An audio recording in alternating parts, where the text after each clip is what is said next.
On the edge of the shattered Virex Empire, a lone human scout ship drifted through the silent dark its hull, scarred by micrometeorites and old battles. It moved like a ghost between dead stars. Inside, Corporal Dana Mills checked his oxygen levels. For the third time that hour, his hands were steady, but his mind raced. He had picked up a faint distress signal 3 days ago, not from any human colony, but from Kalis. Seven, a moon once famed for its crystal forests and royal observatories, now it was a graveyard. Dana was not supposed to be here. His mission was simple: patrol the outer rim, scan for Zarathian activity, report back. No rescue, no heroics. But the signal had carried a voice. A woman's voice, sharp with pain yet unbowed. It had said only, "This, if anyone hears this, we are the last." He could have ignored it. Protocol demanded Ithumans and Virex had never been allies. Fact, the Virex had once blockaded Earth for 6 months over a trade dispute. They called humans softskins and laughed at their short lifespans. But Dana remembered his grandmother's words: when someone's drowning, you don't ask their name before you throw the rope. So he came. Now his ship hovered above the ruins of the moon's capitals. Smoke still curled from collapsed towers. The ground was littered with broken drones and scorched armor, and in the center of it all stood a figure in silver, Princess Lila of the Virex, tall and fierce. Her violet eyes glowed faintly in the ash-filled air. Her once pristine armor was cracked and stained with soot. Around her, a dozen Virex warriors knelt, wounded or unconscious. They looked up as Dana stepped from his ramp, his boots crunching on glass, and Bonalila's lip curled. "You," she said, her voice like ice cracking. "Human?" Dana raised his hands, palms out. "I mean no harm." "Harm?" She laughed bitterly. "You softskins barely know what harm is. You fight over water and call it war. You burn your own forests and call it progress. And now you come here to gawk at our ruin." "I came because I heard your call," Dana said calmly. "I have room on my ship. I can get you out before the Zarathians return." "The Zarathians already won," Lila snapped. "They crushed our fleets, burned our cities, turned our children into mindless drones. My mother, the Empress, fell defending the royal spermy. Brothers are Asian. You think your little metal box can undo that?" "No," Dana said, "but it can keep you alive, and as long as you breathe, there's a chance." Lila stared at him. No human had ever spoken to her like this. Not with pity, not with fear, but with quiet certainty. It unsettled her. "Why?" she asked. "Why risk your life for us?" Dana looked past her at the ruins. "Because once I watched my town burn. In a wildfire. I was 12, stood there helpless while everything I knew turned to smoke. A stranger drove 10 hours through the night just to give us blankets and water. Didn't know us, didn't ask for thanks. Just said, someone had to, so now, someone has to." Lila said nothing. The wind howled through the broken streets, carrying the scent of ozone and decay. She thought of her people hiding in the tunnels beneath the palace, starving, terrified, waiting for death. "Fine," she said at last, "but if you lie to me, if you lead us into a trap, I will tear out your heart with my bare hands." "Fair enough." Dana nodded. They moved quickly. Dana helped carry the wounded despite his own fatigue. He gave his emergency rations to a young Virex girl, who clutched a broken data tablet like a Dolila. Watched him, he never complained. Never looked at them like they were less than him, even when one warrior spat at his feet. Dana just wiped his cheek and said, "Rough day, huh?" As they neared, the ship alarms blared. Zorathian scouts. Black drones dropped from the clouds, their red eyes scanning the ruins. Lila's warriors raised their weapons, but they were too weak. Dana shoved Lila toward the ramp. "Go. You'll die," she said. "Maybe," he replied, already raising his rifle. "But you won't." Lila hesitated. Then she turned and ran back. "What are you doing?" Dana shouted over the rising hum of drone engines. "You said I'm the last hope," she yelled, drawing her twin energy blades. "But you're the one who showed me what hope looks like." Together, they fought. Lila moved like lightning, her blades slicing through metal and wire. Dana fired with calm precision, each shot hitting a drone's core. They covered each other, without words, as if they had trained together for years. When the last drone fell smoking at their feet, they stood panting in the sudden quiet. Dana's left arm, bled from a deep gash. Lila tore a strip from her cloak and wrapped it tight. "You're stubborn," Dana said with a tired smile. "So are you," she replied. Board the ship. Lila took the pilot seat. Dana slumped into the co-pilot chair, his face pale. "Where to?" she asked. "Neutral space," he said. "The free systems. They'll take you in." She nodded and engaged the thrusters. The ship lifted into the bruised sky, leaving the dead moon behind. For days they traveled in silence. Dana patched the hull and monitored comms. Lila studied human history through the ship's database. She read about their wars, yes, but also their poetry, their music, their stubborn belief in tomorrow. She learned they had walked on their own moon with nothing but courage and wire. They had sent messages into the void hoping someone would answer. One night, as the ship passed through a nebula glowing soft gold and violet, Lila spoke. "I was wrong about you." Dana looked up from his repairs. "About all humans." "About you," she said. "Maybe not all, but you. You are different." He shrugged. "Just a soldier doing his job." "No," she said softly. "You are proof that even the smallest light can push back the dark." Weeks later they reached the Free Systems, a coalition of species gathered in the orbital station. Helios 9. Lila stood before them, not in royal robes, but in borrowed human fatigues. Dana stood at her side, not as a servant, but as a witness. She told them of the Zorathian swarm, of the fall of the Virexov, the courage of a single human who came when no one else would. The council listened, some doubted, but many saw the truth in her eyes and in the quiet man beside her. After the meeting, Lila found Dana on the observation deck. Stars stretched endlessly before them. "What will you do now?" she asked. "Go home," he said. "Fix my mom's porch, maybe plant tomatoes." She smiled. A real smile this time. "You could stay. The Virex will need friends like you." Dana looked at her. Then at the stars. "Maybe I will, but not as a soldier, as a neighbor." Lila nodded. That sounded right. In the quiet hum of the station, two beings from different worlds stood together, not as princess and soldier, not as alien and human, but as friends who had faced the end and chosen to walk forward. The galaxy was vast and full of dangers, but for the first time in a long time it also felt full of possibility, and sometimes that was enough. Months passed and the Free Systems buzzed with uneasy energy. News of the Zorathian advance spread like fire through dry grass planets, once safe, now fortified there. Borders, refugees crowded spaceports, and at the heart of it all stood Lila. No longer just a princess, but a symbol. The last Virex royal who had survived the fall. Dana stayed, not in a palace but in a small quarters near the ship docks. She fixed engines for credits and taught basic survival skills to refugee children. He never asked for praise, never wore a uniform unless needed. Yet people whispered his name with respect. The human who stood with the Virex when the galaxy turned away. Lila visited him, often, sometimes to share intel, sometimes just to sit in silence. They spoke little but understood mucho. One evening, as twin moons rose over Helios 9, she found him repairing a broken comms unit. "You could be an advisor," she said. "The council offered you a seat." Dana shook his head. "I'm no politician. I fix things that are broken, that's enough." "You fixed more than machines," she said softly.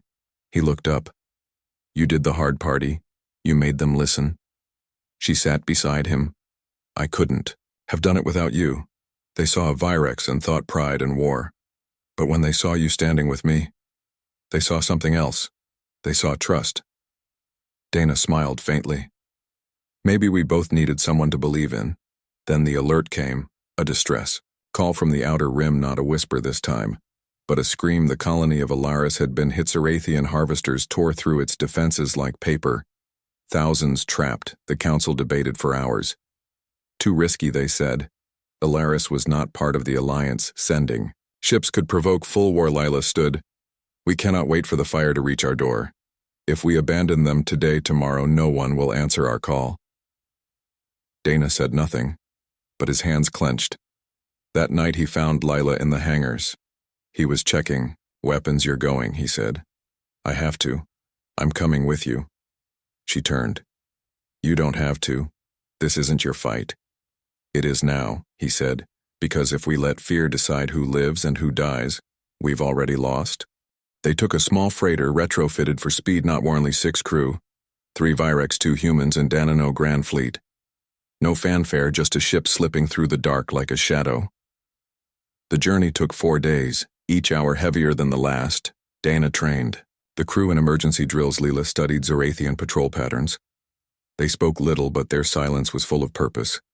When they reached Alaris, the sky burned. Harvesters hovered over the city, draining power and life. Zorathian drones herded survivors into containment fields, their minds already flickering with the swarm's control. We can't fight them head-on, Dana said, but we can cut their nerve center. He pointed to a central spire pulsing with red light. That's their command. Now to dies a bullet and the drones go blind for minutes, just enough time to evacuate. Suicide run. One Virex muttered, only if we fail. Dana replied. Lila looked at him. You have a plan. A bad one, he admitted, but it's all we've got. They split up. The freighter would create a diversion, drawing fire from the east while Dana and Lila infiltrated the spire on foot, under cover of smoke and chaos. They moved through ruined streets. Drones patrolled every block, but Dana knew how. To move unseen, he had learned in Earth's old war zone show to use shadows. How to breathe slow, how to wait. Lila followed amazed. This soft skin moved like a ghost. No wasted motion. No fear. They reached the spire's base. A narrow service tunnel led underground. You sure about this? She whispered. No, he said. But I'd rather try than watch more people die. Inside, the air hummed with energy. Walls pulsed like living flesh. Zorathian tech-fused machine and biology in ways that made Lila's skin crawl. They climbed silently level after level until they reached the core chamber. A massive sphere of light floated in the center wires, snaked into the walls, feeding data to every drone on the planet. Dana planted the charge. 30 seconds, he said. Alarms. Blare drones poured in. Go, Dana shouted. Not without you. Lila fired her blades, cutting down the first wave. They fought back to back again. Human and Virex sweat blood and grit.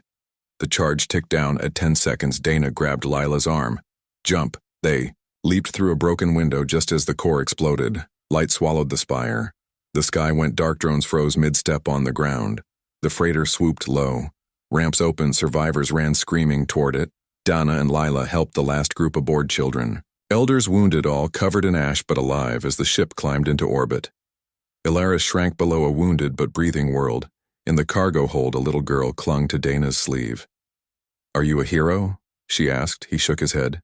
Just someone who showed up. Back at Helios 9, the council was silent. Then one by one they stood, not to speak but to bow. Lila watched Dana from across the room. He stood awkwardly, shifting his weight. Uncomfortable with honor later. She found him on the observation.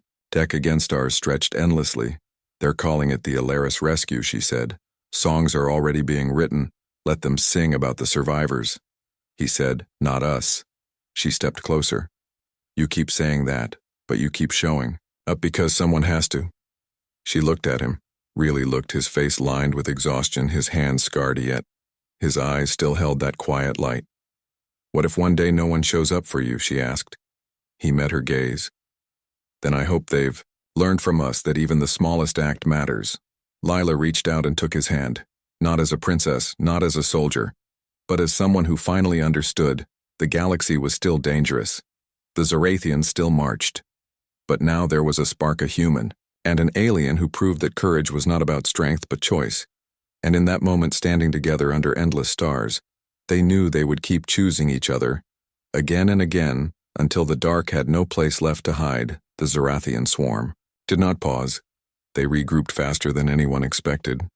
Within weeks, their new command node pulsed in the void near the Kalis belt, bigger, darker. And this time they were not harvesting. They were hunting. Reports flooded Helios 9. Entire outposts went. Silent ships vanished without a trace. The free systems trembled. Some worlds began secret talks of surrender. Leela stood before the council again, her voice steady but her hands clenched tight. If we wait for them to come to us, we will die in pieces. We must strike first. Murmurs rose. Too risky, they said. We are not ready. Dana stood in the back of the chamber, silent as always. But his eyes held a storm. After the meeting, Lila found him in the shipyard. He was welding a new thruster onto an old interceptor. "You agree with me," she said. He didn't look up. "I agree that waiting is death, but a direct assault is suicide." "Then what do you suggest?" He set down the torch. "They have a weakness. Their command nodes need a living mind to anchor. Thema captured Virex Royal or a high-level human strategist. Something with complex thought to stabilize the swarm." Lila froze. "My mother," Dana nodded. "They didn't just kill her. They used her. That's why their control is so strong now. Grief twisted in Lila's chest like a knife, but beneath it burned something new: purpose. Then we get her back." "It's not that simple," Dana said. "The node is inside a fortress ship shielded by layers of drones and plasma turrets. No ship can get close. Then we don't use a ship. They planned in secret. Only 6 trusted souls knew. The idea was madness. But madness was all they had left. The Zorathians used neural echoes recordings of captured minds to lure others. Lila would broadcast a fake signal, a fragment of her own mind shaped to mimic her mother's signature, just enough to make the swarm think she was alive and broken. They would come for her, and she would walk right into their jaws. Dana refused at first. "No," he said flatly. "I won't let you walk into hell. You don't get to decide." Lila shot back. "This is my mother, my people, my burden.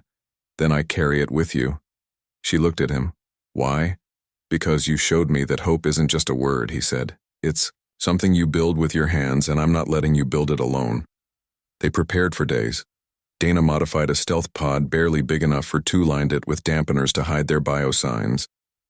Lila recorded the echo, her voice trembling, as she mimicked her mother's last words. The night before the mission, they sat on the roof of the hangar. No stars visible through the station's shield dome, just the hum of life below. "If we don't come back," Lila began, "we will." Dana cut in. "Just listen," she said. "If we don't, tell them we tried, tell them we chose to fight not because we were strong but because it was right." He looked at her.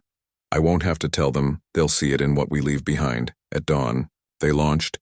The pod slipped through the debris field near the Kalis belt, silent as a thought.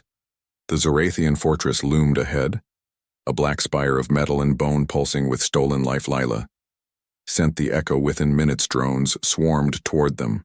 Not to attack, to collect. The pod was pulled inside the fortress through a gaping maw of shifting metal darkness. Swallowed them. Inside, the air smelled of ozone and old blood walls throbbed like a living heart. Drones moved in perfect sync, no eyes, but they felt watched.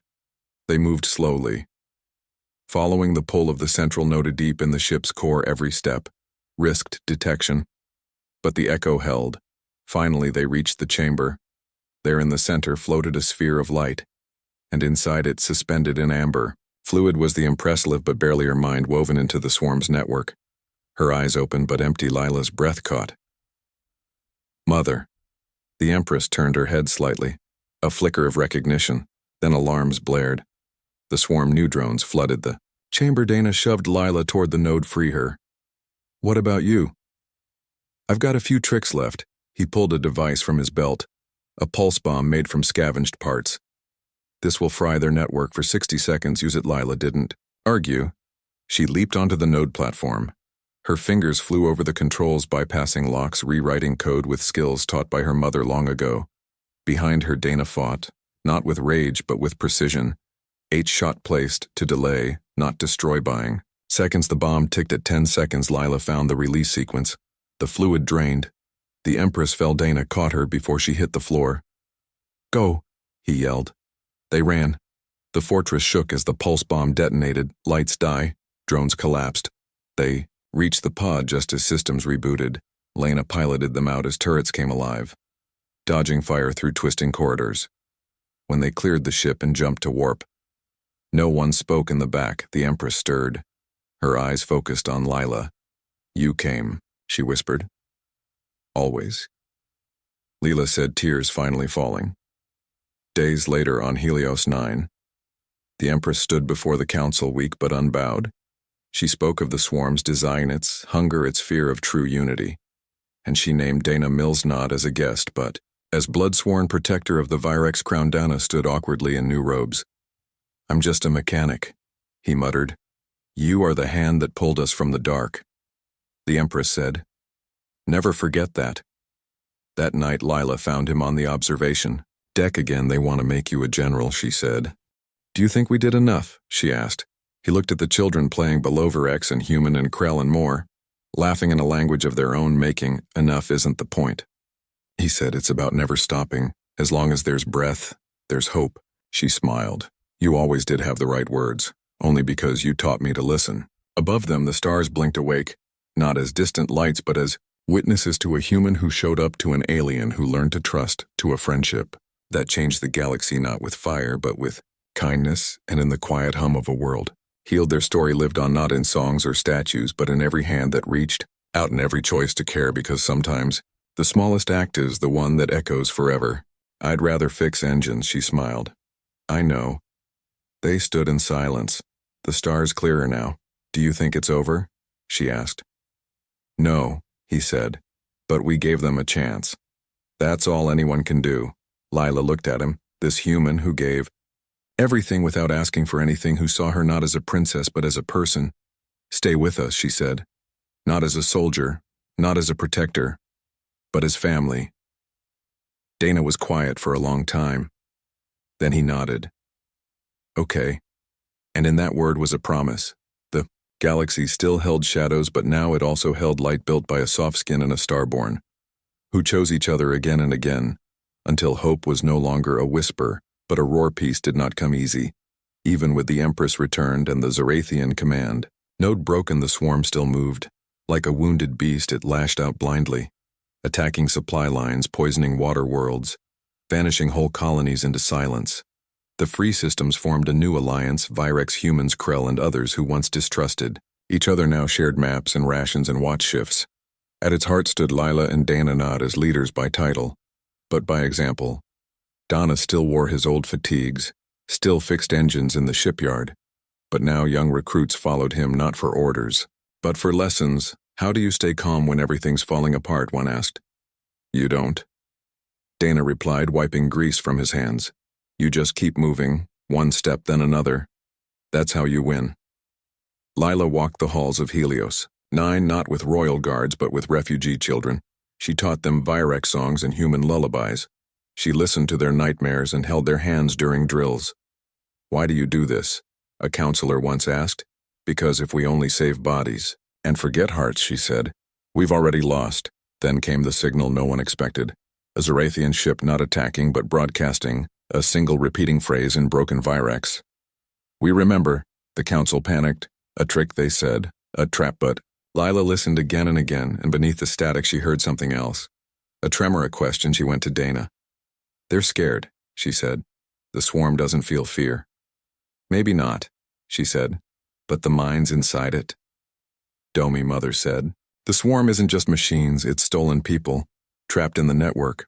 What if some of them are fighting back?" Dana sat silent for a long time. Then he nodded. "Then we answer." They built a new kind of signal, not a weapon but a song, a mix of Virex memory tones and human heartbeat rhythms, designed not to destroy but to remind.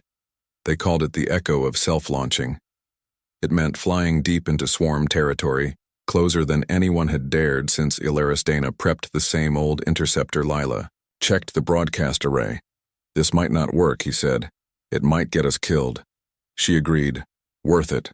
Always." They flew under cloak of a solar storm radiation masking their signature. The Zarathian fortress hung in the void like a dead star. Dawn deployed the echo. At first nothing happened. Then the fortress lights flickered, drones stopped mid-flight.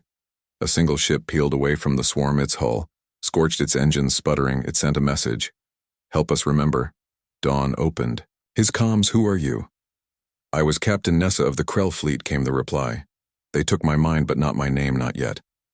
More ships broke free one by one like seeds cracking through stone. The swarm shuddered, its unity frayed on Helios 9. The council watched in awe. Lila and Dana stayed in the dark for 3 days, broadcasting the echo, guiding the freed ships to safety. When they returned, the station was quiet. Then the freed began to speak. They told of minds trapped in endless loops, forced to design weapons to hunt their own kind, But in the silence between commands they whispered to each other, held on to names, faces, songs. The echo had given them a thread to pull themselves back. The Empress wept when she heard. We thought they were lost. No, one is ever truly lost, Dana said. As long as someone remembers them. In the weeks that followed, the Alliance changed. They stopped calling it a war. They called it a rescue. Fleets went out not to destroy, but to reach, to broadcast the echo, to pull. Minds from the dark dawn, and Lila led every mission. One night after a long flight, Lila found Dana on the observation deck again. He looked tired, deeper than bone. You don't have to keep doing this, she said. Someone has to, he replied. Let someone else. He shook his head. I started this. I see it through. She sat beside him. You carry too much. So do you. They watch the stars. Do you ever think about going back to Earth? She asked. Sometimes, he said. But home isn't a place, it's the people you protect. She took his hand. Then you're already home. He didn't pull away. Months passed. The swarm shrank not from fire but from return. Worlds once silent now sang with freed voices. On the day the last Zarathian command node collapsed, not from a bomb but from within. The galaxy held its breath. Then it exhaled. Celebrations erupted across the free systems, music, firelight. But Lila and Dana stood apart on a quiet balcony. It's over, she said. No, he said, softly. Now the real work begins, rebuilding trust, healing wounds, teaching the freed how to live again. She smiled. Good thing we know how to fix broken things. He looked at her. Really looked, you know. I never thought I'd find family out. Here neither did I. Below them children played Virex and human and Krell, laughing in a language made of many tongues. The stars still held shadows. But now they also held hands reaching across the dark. And in that quiet moment, two souls who once stood alone knew they never would again, not because the war ended, but because they chose each other, every single day, until the light became unbreakable. Years passed and the scars of war faded into stories told by firelight. Helios 9 grew into a true home, not just a station but a city of many voices. Virex spires rose beside human gardens. Krell markets buzzed with trade and laughter. And at the center of it all walked Dana, and Lila Dawn no longer wore fatigue. She wore simple clothes and taught children how to mend engines and grow food. He still fixed ships, but now he also sat on the council.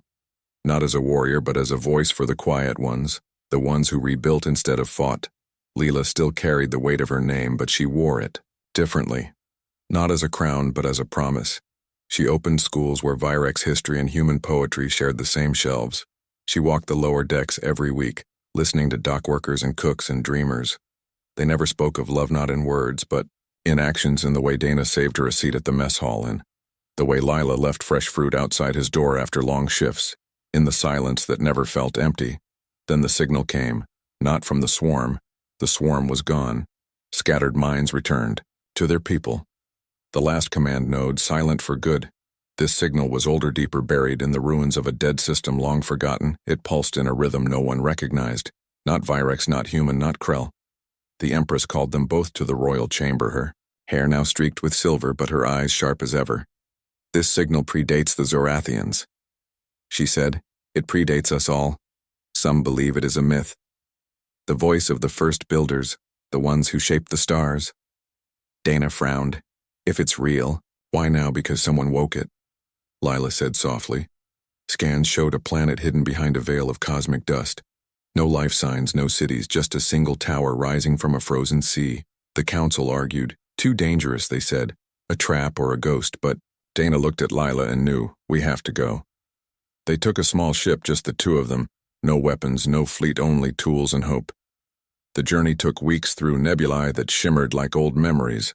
When they landed, the air was thin and cold. The tower stood black and smooth, no doors, no windows, only a single symbol carved into the ice at its base. Lila touched it, their fingers trembling. It's Virex, she whispered. But older than our oldest texts. Dana scanned the area. No traps, no power, just waiting. As they stepped closer, the ground hummed. Light rose from the ice, not harsh but gentle, forming shapes, words, images.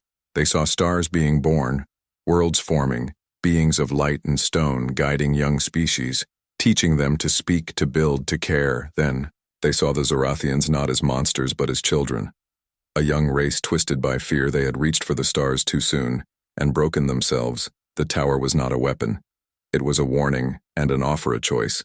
To remember or to repeat. Lila fell to her knees. We were so angry we only saw enemies, not lost ones. Dana knelt beside her. Maybe that's why it called us, not the strongest, not the smartest, but the ones who learned to listen.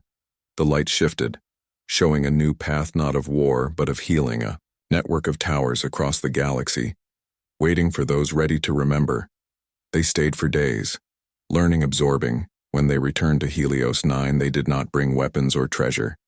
They brought understanding. The Empress listened. The Council listened, even. The old warriors who once hated humans sat in silence. Dawn stood before them all. We thought we won a war. But really we were given a second chance to build something better. Not just for us, but for everyone who comes after. They formed a new order.